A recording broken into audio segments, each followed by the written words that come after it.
창세기 2장 1절로 17절 말씀입니다. 창세기 2장 1절로 17절 말씀, 제가 가지고 있는 성경으로 구약성경 2페이지 있습니다. 제가 먼저 1절 읽겠습니다. 성도님들 같이 교독합니다. 천지와 만물이 다 이루어지니라.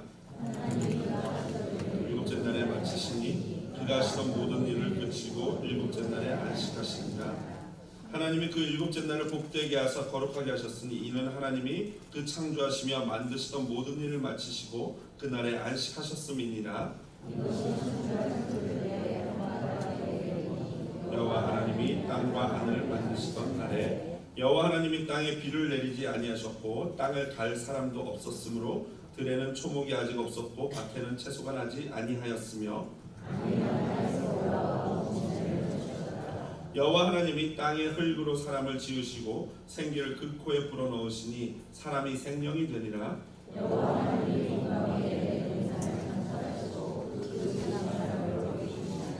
여호와 하나님이 그 땅에서 보기에 아름답고 먹기에 좋은 나무가 나게 하시니 동산 가운데에는 생명나무와 선악을 알게 하는 나무도 있더라.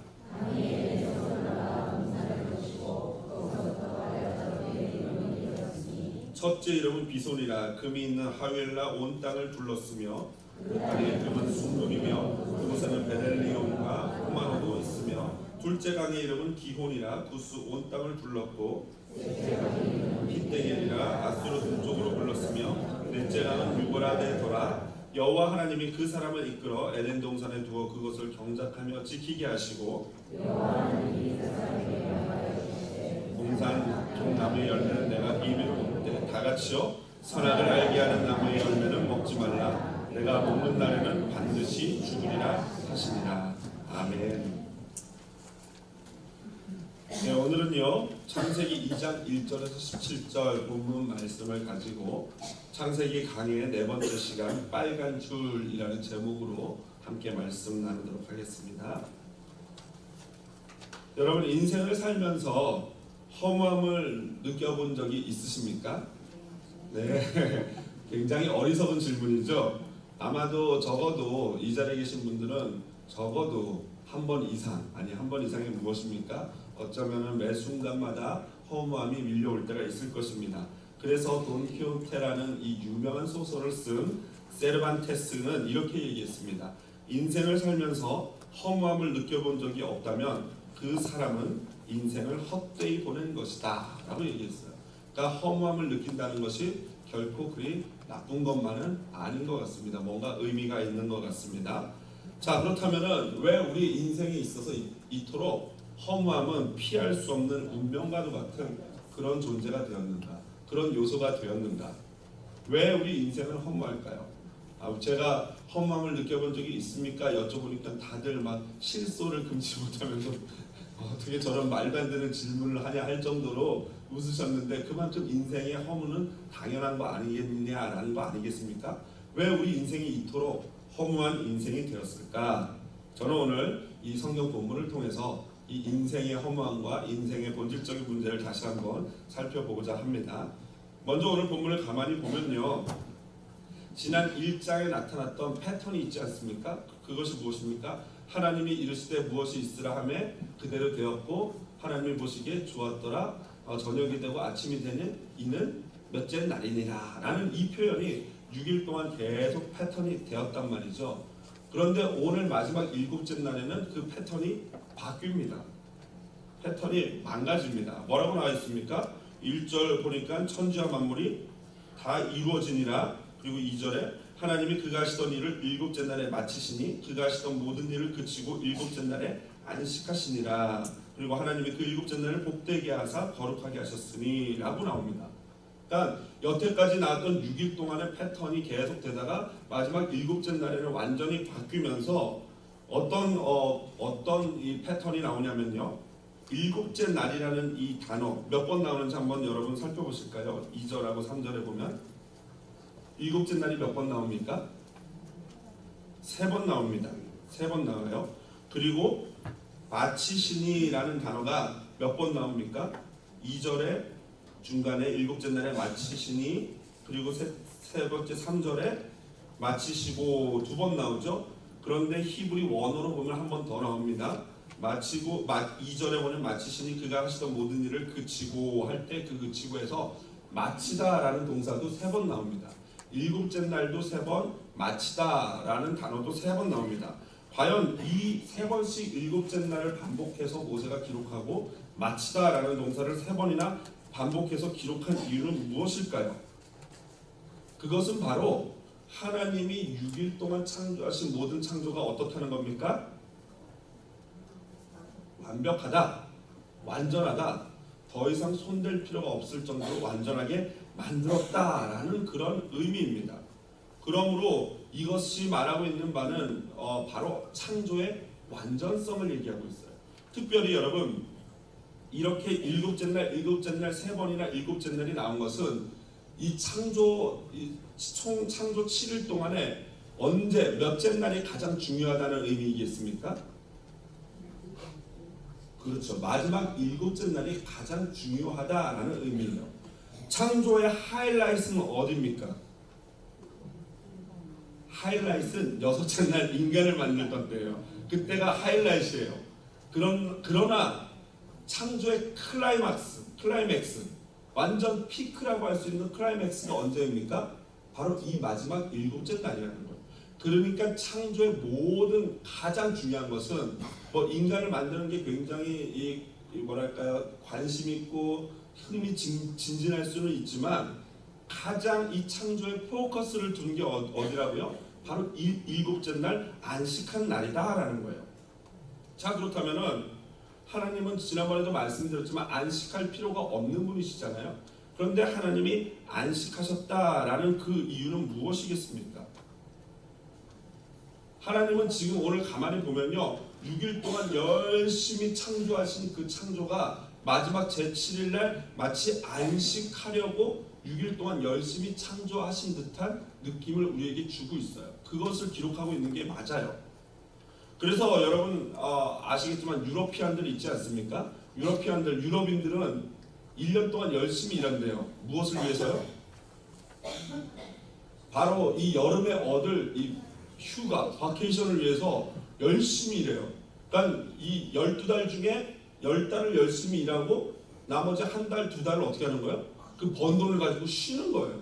유럽 사람들이 그렇게 산다 그러더라고요. 참 좋겠죠? 참 좋을 것 같아요. 그런데 어떻게 보면 굉장히 오늘 성경을 보면은 나름대로 성경적이네? 이런 생각이 들어요. 우리 어르신들은 젊은 사람들이 뭐 노세 젊은 옷에 이러고 있어 이러겠지만 이 성경이 말하고 있는 바는 6일 동안 열심히 일한 전제하에 마지막 날 일곱째 날은 안식해야 된다라는 거예요. 그렇다면 여러분, 안식이 진짜 그렇게 놀고 먹고 그렇게만 하는 게 진짜 안식인가? 안식의 참된 의미가 무엇인가? 영어 성경 가지고 계신 분은 보면 나오겠지만 안식이 뭐라고 나옵니까? rest라고 나옵니다. rest룸 할 때 그 rest 아니겠습니까? 쉬는 거죠. 그대로 무엇인가를 하다가 잠깐 그 일을 멈추는 거예요. 그러니까 하나님이 6일 동안 창조를 하시고 마지막 7일째 그 하던 일을 멈췄습니다. 왜 멈추셨을까요? 그거는 바로 마지막 날 안식이 그래서 중요한 건데 그 마지막 날 멈추면서 무엇을 하자는 것이냐면은 창조한 창조물들과 하나님이 교제하기를 원하시는 거예요. 만나기를 원하시는 거예요. 그래서 십계명에 뭐라고 나옵니까? 안식일을 기억하여 거룩하게 지켜라 라는 거예요. 안식일을 기억하여 거룩하게 지키라. 그건 무슨 말이냐면은 하나님이 우리 인간에게 요구하시는 게 거룩한 하나님이 안식일을 복주고 거룩해 하시면서 하나님이 쉬셨다는 것은 이제 내일이 완전하니까 내가 이제 이 마지막 날 너희를 만나려고 기다릴게. 너희도 6일 동안 열심히 일하고 마지막 날에 뭐 하라는 거예요? 와서 하나님과 교제하고 예배하라는 거예요. 그러므로 진정한 안식은 어디에서 얻을 수 있습니까? 예배 가운데 하나님 안에서 얻을 수 있는 줄로 믿습니다. 그래서 맨날 놀고 먹는 백수들이 안식이 없는 이유가 뭡니까? 그냥 놀고 먹기만 하면은 그건 안식을 가질 수가 없어요. 놀고 먹는 것도 제가 해봐서 아는데요. 해봐서 아는데 처음에는 좀 괜찮다가 너무 오래되면 굉장히 힘듭니다. 우리 조영철 목사님 지난번에 부흥에 오셔서 얘기했잖아요. 저랑 막 얘기하다가 저는 저는 10년 동안 분당국에서 고생하면서 일해가지고 넥타이 풀르고 노니까 처음엔 너무 좋더라고요. 그래서 야, 나 이거 노니까 너무 좋다 그랬더니 조윤철 목사가 목사님 저는 목에 밧줄 메고 하래도 하겠어요 막 이러더라고요. 그만큼 이 쉼과 이거의 이 가운데 있는 게 우리 인간이에요. 열심히 일한 사람은 쉬고 싶은 거고 또 쉬다 보면 어떻게 돼요? 또 열심히 일하고 싶은 거. 이게 바로 하나님이 우리에게 주신 법칙이다라는 거예요. 여하튼 하나님이 우리에게 안식을 주는 이유는 하나님과 교제하라라는 거예요. 자, 그렇다면은 오늘이 무슨 요일입니까? 일요일이죠. 안식일은 무슨 요일입니까? 토요일이에요. 그러니까 하나님의 천지창조가 그렇게 되는 거예요. 예, 이 토요일이 마지막 날이 되는 거예요. 일요일이 무슨 날이에요? 첫째 날이에요. 일, 월, 화, 수, 목, 금, 토 해서 토요일 날 안식을 해요. 그래서 유대인들은 금요일 날 저녁부터 안식일이 시작됩니다. 그런데 저희는 왜 그러면 지금 오늘 여기 모여 있을까요? 거의 표정이 그러게요. 이런 표정이신데 왜 그러냐면은 이 안식일은 어떤 날이라고 그랬어요? 하나님이 온 우주를 창조하신 것이 완전하다, 완벽하다라는 것을 고백하는 날이에요. 그런데 인간의 범죄로 말미암아 진정한 안식이 깨져버렸거든요. 그래서 그 다음 이 온 우주의 재창조, 리크리에이션, 다시 우주를 창조하시기 위해서 오신 분이 누구예요? 예수님이에요. 그리고 예수님이 십자가에서 우리 죄인된 인생의 죄를 다 짊어지고 재창조하셨어요. 그날이 언제예요? 십자가에서 죽으시고 부활하신 날이 언제입니까? 바로 일요일날 아침이란 말이에요. 그래서 우리가 천지를 창조하신 하나님을 완성하신 하나님의 그 천지 창조를 믿습니다. 플러스 그러나 인간이 죄를 지어서 죽을 수밖에 없었는데 그 인간을 위해서 십자가 지시고 다시 인간을 재창조하신 예수 그리스도의 십자가의 사역을 믿습니다 라는 고백으로 언제 모이는 거예요? 예수님이 부활하신 날인 주일날, 일요일날 모여서 우리가 그것을 믿는 고백으로 예배를 하는 거예요. 그러니까 주일날 교회를 나온다는 거는 뭐 옆에 있는 친구 보고 뭐 이런 교제도 굉장히 중요해요. 그러나 그게 핵심의 목적이 아니라 주일날 우리가 집에서 요즘에 인터넷 발달해가지고 얼마든지 클릭만 하면은 훨씬 저보다 뛰어난 좋은 목사님들의 예배를 같이 할 수 있거든요. 그런데 구태여 귀찮게 막 여기 눈에다 줄 긋고 이러면서 줄 그으시고 입술 벌겋게 바르시고 힘들게 막 걸고 이렇게 오시는 이유가 뭡니까? 그렇죠. 신년대 첫 번째 이 뭐냐면은 우리가 부활하신 예수 그리스도를 믿습니다라는 이 신앙을 가진 게 나만이 아니고 누구도 있다는 거예요? 아, 이 김 집사님도 나랑 똑같은 부활 신앙이구나. 아, 이 장로님도 나랑 똑같은 부활 신앙이구나. 그래, 우리는 부활하신 예수님을 믿는 한 가족. 이래서 모이는 거예요. 그러니까 교회를 안 나오면 예수님을 진짜 믿는다고 할 수 있어요, 없어요? 없는 거예요. 주일날 교회를 안 나온다는 거는 난 예수님을 믿는데 교회는 안 가. 이거는 모순 중에 모순인 거예요. 진짜 예수님의 부활하심을 믿으면 어디 와야 되는 거예요? 교회에 와서 예배를 해야 되는 거예요. 그러니까 여러분 인터넷 예배를 너무 이렇게 좋아하시면 안 돼요. 꼭 몸을 가지고 와서 하나님께 드리는 저와 여러분들에게 주님의 이름으로 축복드립니다. 이게 바로 간단하게 주일과 안식일의 차이를 말씀드렸는데 그런 의미에서 이제 우리가 이 제7째 날을 봐야 돼요. 그런데 특별히 오늘 이 성경의 이 천지 창조가 완성된 게 우리는 1장과 2장으로 나눠져 있지 않습니까? 그런데 원래 성경은 그렇지가 않아요. 성경을 이 1장에 나와 있는 천지 창조의 대략을 마무리하는 구절이 어디냐면 바로 2장 4절이에요. 2장 4절 한번 보실까요? 이렇게 나와 있습니다. 이것이 천지가 창조될 때 하늘과 땅의 내력이니 여호와 하나님이 땅과 하늘을 만드시던 날에 라고 나와요. 여기서 어디까지가 원래는 1장에 나와 있는 창조 기사의 마무리일까요?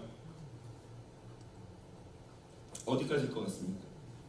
바로 하늘과 땅의 내력이니 할 때 거기다 슬러시를 딱 긋는 거예요. 무슨 말이냐면 사실은 1장이 완성되는 기사가 여기서 끝나는 거예요. 이걸 뭐라 그러냐면 바로 창세기의 굉장히 주요한 구조인데 톨레돗 구조라고 해요. 톨레돗이라는 것은 히브리어로 내력, 가문, 계보, 족보 근원이라는 뜻을 가지고 있거든요. 제가 첫날 잠깐 언급해드렸는데 이 창세기를 가만히 보면 이 톨레도 구조로 이게 군데군데 톨레도시 나오면서 창세기에 한 점씩 찍고 갑니다. 이게 첫 번째 나온 톨레도시 바로 오늘 2장 4절에 하늘과 땅의 내력이니 라고 나온 거예요. 그리고 그 다음 나오는 게 5장에 나오는 이것은 아담의 계보를 적은 책이니라 할 때 아담의 계보, 또 보면은 10장에 보면은 노아의 아들 셈과 함과 야벳의 족보는 이러하니라 할 때 계보, 족보, 내력 이것이 다 똑같은 톨레도시라는 히브리어 단어다라는 거예요. 그러니까 이 창세기는 계속해서 그 족보와 가문 기원을 중심으로 구성을 해가고 있는 거예요. 그 첫 번째 시작이 바로 여기다라는 거죠. 그래서 보면은 4절이 이렇게 되어 있습니다. 천지가 창조될 때 하늘과 땅의 내력이니 하고 끝났어요. 그 다음에 여호와 하나님이 땅과 하늘을, 여러분 뭐가 바뀌었습니까? 그렇죠. 관찰력 좋으십니다. 처음에는 뭐라고 나와요? 하늘과 땅의 순서로 나오는데 그 다음부터는 땅과 하늘. 이것은 뭘 얘기하고 있냐면은 1장은 천지를 창조하신 하나님과 온 우주 하늘에 대한 우리의 포커싱이 돼 있다면은 이제 2장부터는 어디에 포커싱이 되는 거예요? 땅에 포커싱이 된다는 거예요. 땅에 있는 특별한 존재인 인간에게 포커싱이 된다라는 것을 미리 내포하고 있다라는 거예요. 그러니까 이제 2장부터는요 인간의 얘기들이 이제 점점 시작되는 거죠. 인간의 창조라든가 이 인간 세계의 죄악이라든가 인간 세계의 어떤 하나님 앞에 벌 받는 거라든가 심판이라든가 이런 게 쭉 나온다라는 그 얘기예요. 자, 그렇다면은 우리의 관심도 자연스럽게 이제 인간에게로 와야 됩니다.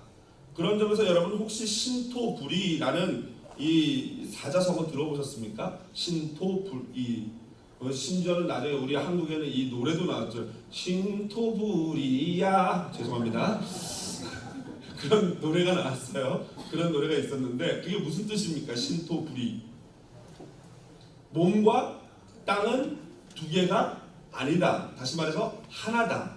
땅과 몸은 하나다라는 뜻인데 이게 동의보감의 약식 동원론에서 유래되었다고 합니다. 근데 이 신토불이가 언제 우리나라에 이 단어가 유행하기 시작했냐면요. 이 1986년에 이 우루과이 라운드라고 해서 이 무역이 협정이 바뀌게 됩니다. 그동안은 GATT에서 WTO 체제로 지금 자유무역협정 체제로 전환이 돼요. 그렇게 되면서 우리나라에도 외국의 이 먹기 힘들었던 바나나라든가 이런 것들이 이제 막 들어오기 시작하니까 그때 우리나라의 생산품을 보호하기 위해서 자국에서 나온 것을 애용하자라는, 국산품을 애용하자라는 뜻으로 신토불이해가지고 우리 땅에서 난 게 우리 몸에 맞다라고 얘기를 하는 게 유행하기 시작한 거죠. 제가 미국에 와 보니까 이 미국 오래되신 분들이 코스코 수박이 진짜 맛있대요. 그래서 딱 가보니까 4불. 저는 깜짝 놀랐어요. 수박이 이렇게 크기도 이따만 해가지고요. 거의 뭐 얼굴보다 더 큰 수박이더라고요. 그래서 너무 좋아가지고 이거 사면 우리 가족 실컷 먹겠다고 딱 잘라서 딱 먹었더니 한마디로 그 맛을 표현하면은 빨간 무. 이해되십니까? 색깔은 빨간데 무 맛이 나더라고요. 여러분 한국 수박 진짜 달고 맛있잖아요. 다만 비쌀 뿐이에요. 한 20-30불 정도 하는데, 그러니까 한국에서는 저는 수박을 잘 못 먹었는데 미국에 가서 수박 맛있다고 먹었는데, 근데 또 재밌는 것은 뭐냐면요, 한 7년 정도 지나고 나니까 그 수박이 어때요? 그 무맛 수박이 맛있더라고요. 저도 이제 미국 사람이 점점 돼가는 것 같아요. 신토불이에요. 그런 점에서 이 신토불이라는 말이 맞는 것 같아요. 성경하고도 맥락을 같이 해요. 무슨 말이냐면 인간의 시작이 어디에서 시작했습니까? 그렇습니다. 땅, 흙에서 시작됩니다. 여러분, 인간이 흙에서 시작됐다라고 하면 어떤 생각이 드십니까? 영어 성경으로 흙이 뭐라고 나와 있습니까? 더스트, 먼지, 티끌 이렇게 나와 있습니다. 인간의 우리 이 고귀한 인간이 뭐 인권 얘기하고 인간이 달나라도 가고 요즘에는 이 생명과학이나 이 바이오 과학이 얼마나 발달했는지 제가 뉴스나 이런 걸 보니까 의족이 있지 않습니까? 옛날에는 그냥 실리콘 같은 걸로 모양만 만들어서 이렇게 그냥 고정돼 있었잖아요. 근데 요즘은 그게 아니고요. 이게 손가락이 다 움직이더라고요. 그래서 저게 어떻게 가능한가 했더니 죄송하지만 이 잘려진 팔 부분에 미세한 근육과 신경의 움직임을 여기 끼워 넣는 이 팔에 센서가 있어서 그거를 감지해가지고 이 로봇 손가락, 인조인간 손가락이 이렇게 움직이는 거예요. 요즘 이런 세상이에요. 이런 세상에서 이 과연 인간의 흙으로 이 고귀하고 뛰어나고 정말 이 땅에 있는 어떤 피조물과도 비교할 수 없는 이러한 존재인 인간이 흙으로 지음받았다 라고 할 때 여러분 어떤 생각이 드십니까? 무슨 말입니까? 우리 인간이 짐승은 뭘로 지음받았습니까? 짐승도 여기 보면 흙으로 지음받았거든요. 우리 인간이요 사실 짐승과 다르지 않은 존재다라는 거예요. 뭔가 뛰어나고 고귀한 것 같지만 짐승과 다르지 않아요. 한마디로 말하면 인간은 한 줌 흙에 지나지 않아요. 여러분들 장례식장을 가보시고 장례를 마친 후 보통 화장을 우리나라는 이제 화장을 많이 하는데 화장을 해보면 그 나머지 이 남는 게 뭡니까? 한 줌 애쉬 재만 남아요. 한 줌 재. 항아리에 그냥 반 정도 담길 재로 남아요. 이게 인간이다라는 거예요. 그러니까 여러분 여기서 느낄 수 있는 거는 인간의 험함이에요. 그런데 우리 인간이 이토록 존귀하고 달라진 이유가 뭡니까? 그게 7절의 그 비밀이에요. 한번 같이 한 목소리를 읽어보실까요? 7절 본문 다 같이 읽겠습니다. 시작. 여호와 하나님이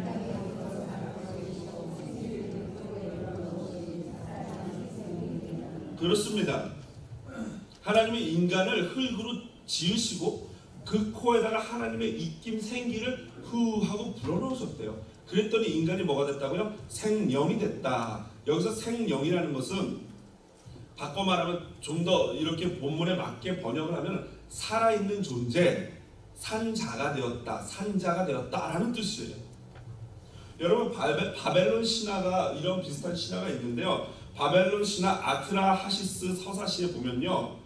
이 신 중에서 신들끼리 싸우다가 져가지고 처형당한 신의 피가 땅에 떨어져서 그 피와 진흙이 합쳐져서 지어진 게 인간이다라고 얘기하고 있고요. 이집트 신화에 보면은 메리카레의 교훈이라는 그 편에 보면은 신의 눈물이 땅에 흘러서 그 눈물과 진흙이 합쳐져서 지어진 게 인간이다라고 설명을 하고 있어요. 그러나 우리 이 바이블은 성경은 그렇게 말하고 있지 않습니다. 그냥 어떤 부속물처럼 그냥 어쩌다가 그냥 튀어나온 그게 인간이 아니라 하나님이 직접 흙으로 지으시고 거기에다가 하나님의 숨결을 불어넣을 때 그게 생명, 산자가 되었다라고 얘기하는 거예요. 아멘입니다. 그러니까 여러분 인간은 하나님의 숨결이 없으면 결국 뭐예요? 한 줌 흙이다라는 거예요. 그러니 우리 인간이 어찌 교만할 수 있겠습니까? 그러니 우리 인간이 어찌 잘난 척할 수 있겠습니까? 그저 이런 이 하나님의 인간을 지으신 이러한 내용을 볼 때 우리는 한없이 겸손해질 수밖에 없는 거예요. 하나님의 생명의 호흡, 하나님의 숨결이 우리에게서 떠나가면요, 우리는 순식간에 흙덩어리가 돼버린다라는 겁니다. 그래서 여러분 인생이 험한 거예요. 한 줌 흙이 지나지 않다 보니까 인생이 험한 거예요. 그래서 하나님을 모르는 사람들은 아무리 놀고 먹고 마시고 돈 많이 써보고 내 생각대로 내가 옳은 대로 해보고 뭐 내 생각대로 남자가 좋으니까 남자랑 결혼하고 여자가 좋으니까 여자랑도 결혼하고 이러면서 해보지만 그러나 남는 게 뭐예요? 험함이다라는 거예요. 험함. 그래서 여러분 전도서 1장 2절에 이렇게 나와 있습니다. 전도자가 이르되 헛되고 헛되며 헛되고 헛되니 모든 것이 헛되도다. 우리 같이 한번 읽어볼까요? 제가 전도자가 이르되 하면 그 뒤부터 읽으시면 됩니다. 전도자가 이르되 헛되고 헛되며 헛되고 헛되니 모든 것이 헛되도다. 아멘. 정말 그렇지 않습니까? 5번이나 헛되다라는 얘기가 나올 정도로 인생이 험한 거예요. 이 전도자는 누구예요? 솔로몬이라고 하지 않습니까? 모든 것 다 해본 솔로몬이 인생 결론적으로 제일 이 세상에서 똑똑하고 제일 부자였고 제일 이 와이프도 많은 이 솔로몬 왕이 1000명이 넘는 이 궁녀를 둔 이 왕이 다 해보고 결론이 뭐야? 헛되다. 헛되다. 그러니까 여러분 헛된 거 나도 한번 해봤으면 좋겠다 이러시면 안 되고요. 다 해본 사람이 말하니까 진짜 헛된 거구나. 라고 아시면 돼요. 또 파스칼이라는 유명한 철학자는 얘기하지 않았습니까? 만물은 허무에서 나와서 무한을 향해 움직인다. 이건 뭐냐면은 인생이 원래 허무한 흙인데 무한, 영원하신 하나님을 향해서 가는 그러한 존재다라는 그런 뜻입니다.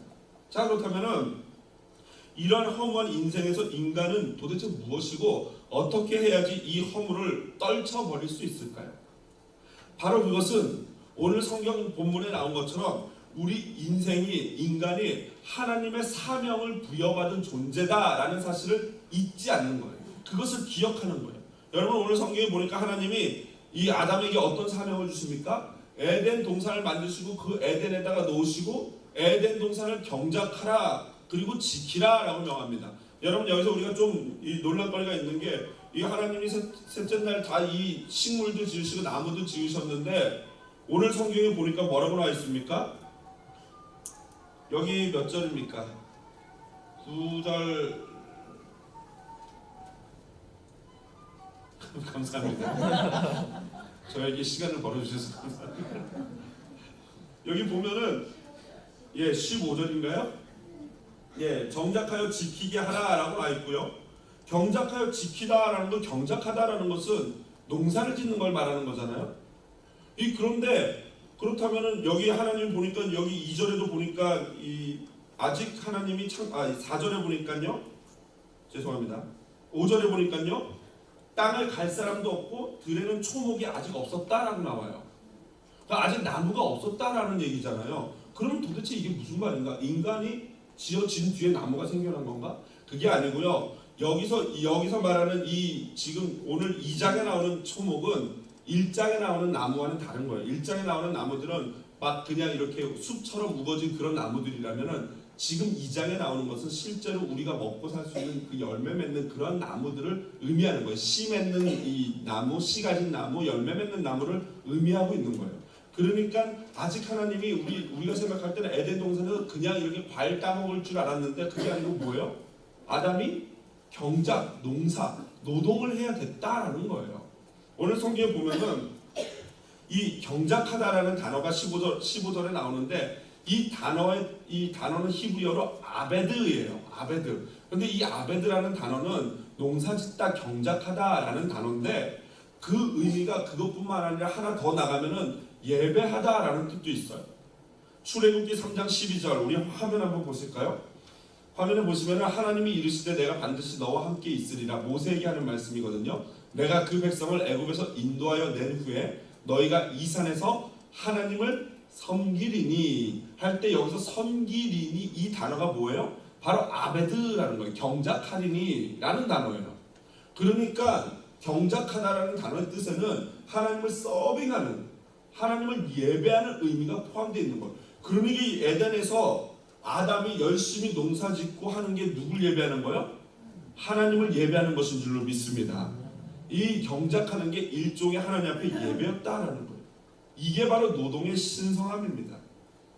저주를 받기 전에 노동은 하나님을 크게는 하나님을 예배하는 의미가 있었고 나아가서는 그 노동 자체가 우리에게 즐거움이었어요. 그래서 마틴 루터 목사님은 소 젖을 짤 때도 하나님의 영광을 위하여 라고 외쳤어요. 산모들에게는 어린아이 젖을 먹일 때도 하나님의 영광을 위하여 라고 외쳤어요. 그러니까 무슨 말입니까? 우리 인생은 무슨 일을 하든지 간에 하나님의 영광과 연결되어야 할 줄로 믿습니다. 그러니까 여러분, 이 세상과 이 교회를 구별하는 이분법적인 사고는 정말 나쁜 거고 우리 기독교의 적 중의 적이에요. 무슨 말입니까? 교회에서 행하는 봉사나 헌신은 하나님 일이고 세상에서 직장 생활하는 거는 세상 일입니까? 아니라는 거예요. 왜냐면 세상도 누가 지으셨어요? 하나님이 지으신 창조물인 줄로 믿습니다. 그러니까 세상에서 일하는 거랑 교회에서 일하는 거랑 다 하나님을 경외하고 하나님을 예배하는 그러한 행위다라는 거예요. 그러니까 그리스도인들은 어떻게 살아야 되는 거예요? 정말로 열심히 세상 가운데서도 거룩하게 구별되게 사는 거예요. 교회 와서는 거룩한 척, 교회 와서는 막 이렇게 할렐루야 이러면서 집에 가서는 이야 이러면 안 된다는 거예요. 누가 그러겠어요? 제가 좀 교회에서는 모든 성도님들 보면서 할렐루야 막 이러는데 집에 가면 우리 애들 보면서 이야 막 이렇게 나오거든요. 그러고 나서 물론 마음을 치면서 주여 제가 죄인입니다 막 이렇게 하는데, 그렇게 살면 됩니까 안 됩니까? 안 된다라는 거예요. 교회에서는 온갖 거룩한 척하면서 세상에 나가서는 세상 사람들과 전혀 구별되지 않게 똑같이 세상 사람들이 가는 곳, 세상 사람들이 하는 일, 세상 사람들이 보는 것 다 똑같이 즐기면서 오직 주일날 교회만 오면은 그거는 거룩한 하나님의 백성이 아니다라는 거예요. 거룩이라는 것은 뭐예요? 구별됨이에요. 아까 하나님이 안식일을 구별하여 거룩하게 하셨다라는 것은 바로 구별됐다라는 것은 거룩이고, 거룩이 바로 세상과는 구별된 모습이 있는 것이 하나님의 자녀의 모습이다라는 거예요. 그래서 이 에덴의 명령은요, 경작하고 지키라라는 이 명령은 앞서 우리가 지난주에 봤던 창세기 1장 28절에 나오는 문화 명령이 확대된 것입니다. 그러니까 다시 말해서 에덴에서 경작하고 지켜라 이 명령이 좀 더 확장되면은 그게 바로 문화 명령이 되는 거고, 그 명령은 지금도 저와 여러분에게 하나님이 동일하게 말씀하고 계시는 거예요. 뭐라고 말씀하십니까? 땅에 충만하라. 생육하고 번성하여 땅에 충만하라. 땅을 정복하라. 바다의 물고기와 하늘의 새와 땅 위에 움직이는 모든 생물을 다스리라. 아멘입니까? 이게 바로 저와 여러분에게 주신 사명이에요. 지금 우리가 이것을 지켜야 돼요. 그때 우리가 허무하지 않게 되는 것입니다. 그러므로 우리 성도들이 각자 영역에서 최선을 다해야 되는데, 딱 한 가지 룰이 있습니다. 그게 뭡니까? 오늘 본문에 나오는 16절, 17절에 나오는 룰이에요. 첫 번째는 각종 나무의 모든 열매는 내가 임의로 먹되. 무슨 말입니까? 모든 동선에 있는 것을 생명나무까지 포함해서 다 마음껏 먹고 누리고 즐기라라는 거예요. 하나님이요 우리한테 그렇게 째째한 분이 아니고 폭군이 아니에요.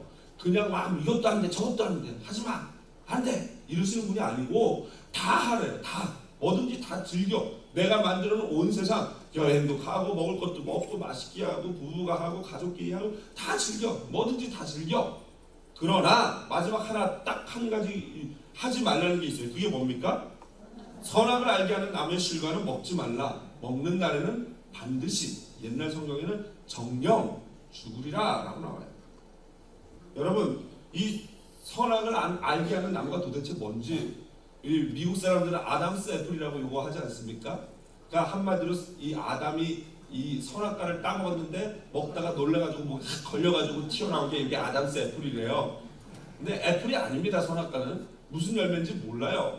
그 선악과가 무슨 의미인지, 도대체 선악과가 뭐냐? 뭐 여러 가지 이론이 있는데 그거는 한 다음 주쯤에 우리 인간의 타락을 배울 때 다시 한번 살펴보기로 하고요. 간단하게 살펴보면요 너무나 쉬워요. 왜 하나님이 선악과를 만들었는지 뭐 신학적으로 따져보기 전에 간단하게 따져보면 뭐예요? 하나님이 선악과를 만드시고 뭐 하신 거예요? 먹지 말라. 그럼 어떻게 하면 돼요? 안 먹으면 돼. 이게 도대체 왜 먹지 말아요? 이게 아니고 그냥 먹지 마 그러면 알았어요 안 먹을게요 하면 되는 거예요. 아멘입니까? 아멘. 그러니까 선악과를 통해서 하나님이 우리에게 바라는 것은 뭐예요? 레드라인이에요. 이건 해 이거는 하지 말아의 레드라인이 바로 선악과예요. 이거 다 먹어는 이쪽 편이에요. 선악과의 이쪽이에요. 근데 선악과의 이쪽은 딱 하나 선악과 하나 있는데 그건 먹지 마요. 그러면 그냥 순종하면 되는 거예요. 여기서 말하고자 하는 하나님의 말씀은 나는 피조물, 나는 아버지, 너는 창조물, 너는 내 자녀, 엄마 아빠 말 들어, 이거예요. 하나님의 숨결이 없으면 한 줌의 먼지인 존재가, 하나님의 숨결이 없으면 한 줌의 흙밖에 되지 않는 존재가요 하나님의 명령을 어기면 어떻게 됩니까? 죽어요. 다시 말해서 죽는다는 게 뭐예요? 흙이 된다는 거예요. 하나님 말씀 듣지 않고 하나님의 명령을 어기고 순종하지 않으면 결국 남는 것은 죽음이고 흙이기 때문에 어디로 가요? 흙으로 돌아갈 수밖에 없는 거다. 바로 인생이 허무한 이유가 바로 여기에 있는 것입니다. 하나님의 명령을 우리가 온전히 순종하지 못하고 하나님의 명령을 지키지 못하니까, 그러니까 인생이 허무한 거예요. 하나님을 기쁘시게 하지 않으면요 인생은 기쁠 수가 없고 행복할 수가 없어요. 인생이 내가 즐거우려고 내가 행복하려고 아무리 돈을 많이 쌓아놓고 아무리 온 천지를 다 돌아다녀보고 온 세상에 있는 모든 것을 다 가져도요 인생에 만족함이 있습니까? 없다니까요. 솔로몬이 얘기하고 있잖아요. 헛되고 다 가져왔지만 왜 그렇게 사람이 다 가져와요? 허무하니까. 좀 가져갔는데 채워져요? 안 채워져요?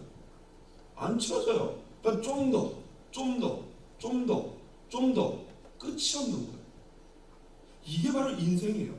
그러니까 인생이 행복하기 위해서는 바로 흙인 존재를 생명으로 바꾸신 그 하나님의 성령이 가득하고 그분의 명령에 순종할 때 우리가 비로소 진짜 산 사람이 될 줄로 믿습니다. 여러분 오늘 생각해 보셔야 돼요. 내 인생이 왜 때로는 허무한가?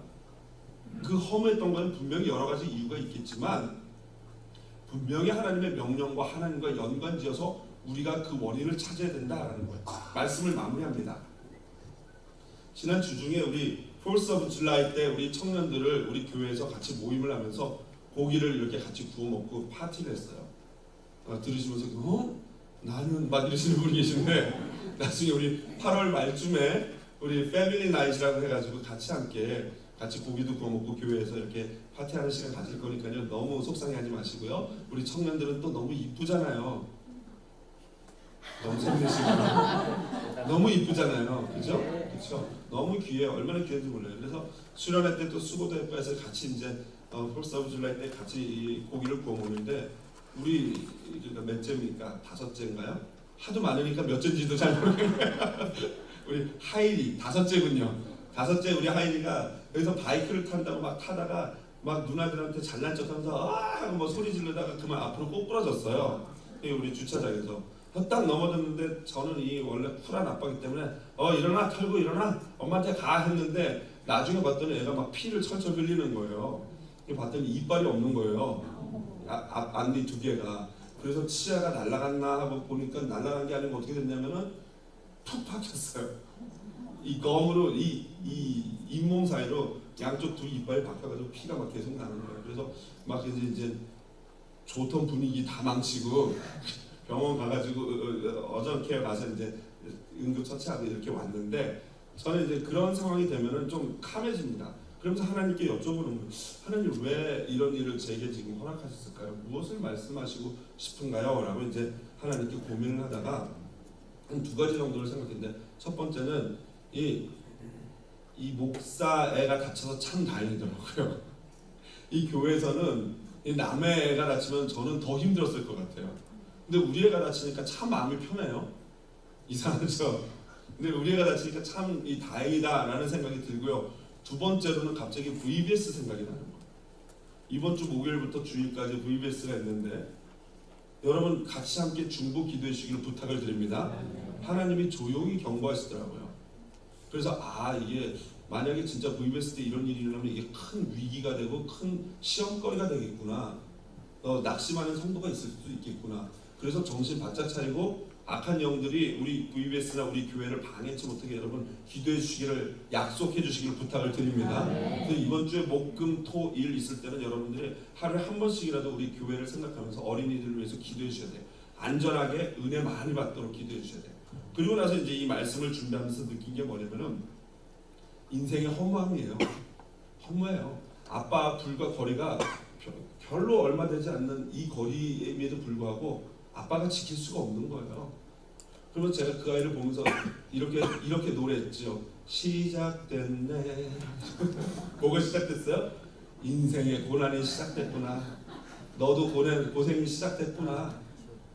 그 인생이 그런 거예요. 고난이 시작되고 험한 인생이에요. 어떻게 해줄 수가 없어요. 그래서 인생이 험한 거 아니에요. 제가 한국에 있을 때 저희 처가댁 근처 아파트 단지에서 한 사고가 있었는데 이거는 저는 그날 이렇게 좀 떨어져 있었지만 그 어떤 아주머니는 자기 아이를 손을 잡고 길을 가고 있었는데 글쎄 어떤 아주머니가 운전 미숙으로 차를 뒤로 빼다가 손잡고 길 가는 그 엄마와 애가 있는데 애를 친 거예요. 불과 바로 요 사이인데 애를 쳤어요. 그래서 애가 자동차 범퍼하고 벽 사이에 낀 거죠. 근데 이 아줌마가 이 운전하시는 아줌마가 운전 미숙이고 너무 당황하다 보니까 빨리 차를 빼야 되는데 계속 아래다 놓고 계속 후진을 밟고 있는 거예요. 그래서 결국에는 이제 어떻게 2차 저차 차를 빼고 병원에 갔는데 어떻게 됐겠습니까? 어린아이가 죽었어요. 이게 인생이에요. 험한 인생. 인간의 힘이나 능력으로 도저히 어떻게 할 수 없는 험한 인생. 그래서 험한 거 아니겠습니까? 여러분 지금 인생 보십시오. 느지막이 이 인생을 돌아보면은 그동안 내가 열심히 일하고 내 뜻대로 내 인생 해보려고 했지만 내 뜻대로 됩니까? 안 돼요. 내가 계획한 대로 인생이 이루어집니까? 안 됩니다. 여러분 자녀는 어떻습니까? 자녀는 내 뜻대로 됩니까? 안 돼요. 보호하고 싶다고 보호되는 게 아니고 잘 키워주고 결혼 잘 시켜서 행복한 가정 만들어주고 싶다고 해서 자녀 가정이 다 그렇게 됩니까? 안 돼요. 내가 원하지 않는 일들이 자녀의 가정에도 일어나요. 이게 바로 험한 인생이다. 이 험한 인생 가운데 여러분은 어떻게 하시겠습니까? 이 험한 인생 가운데 우리가 어찌해야 이 허물을 벗어날 수 있겠습니까? 그 유일한 비결은 그 하나님의 생기가 우리 안에 영원토록 머물도록 늘 하나님과 교제하는 것이고 그 하나님이 우리에게 주신 그 사명을 온 힘 다해서 감당하는 것인 줄로 믿습니다. 저와 여러분 모두 그렇게 해서 이 험한 인생 가운데 참된 인생의 목표를 찾고 하나님과 교제 나누는 성도 여러분 되기를 주님의 이름으로 축복드립니다.